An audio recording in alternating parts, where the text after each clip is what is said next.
2006 nang magkakilala kami ni Egay.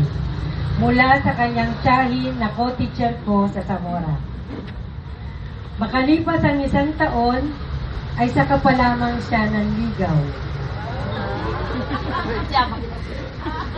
Sinagot ko siya ng birthday niya. At nagpakasal kami nung birthday ko. Nagkaroon kami ng 2 anak, si JR at si Casey. Ang buhay ni Egay ay simple. Bahay, trabaho, simbahan lang ang buhay niya. Homebody. Mahilig kumain at manood ng TV. Mahilig makinig ng music. Paborito niyang singer sa lokal ay si Basil Valdez at sa international ay si Kenny Rogers. Siya ay palabasa din ng Bible na gamit ang flashlight dahil sa malabo na ang kanyang mga mata. At katabi niya ang Bible sa higaan. Year 2010, nang nagsabi siya na nahihirapan na siyang maglakad sa labas.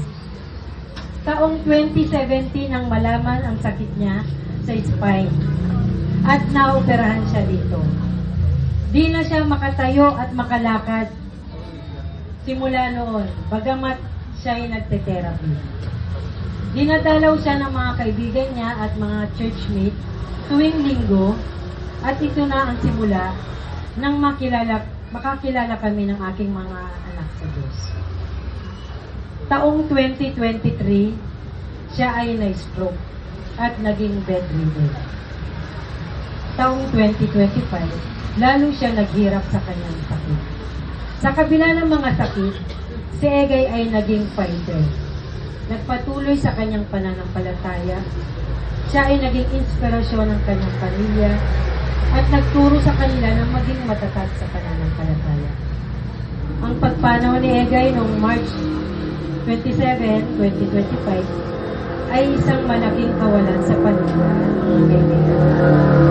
Ngunit ang kanyang alaala at legacy ay mananatiling buhay sa puso nila.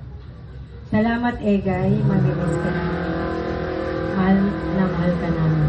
Pinagpahinga ka na ni Lord. Rest in peace with our Creator. To God be the glory.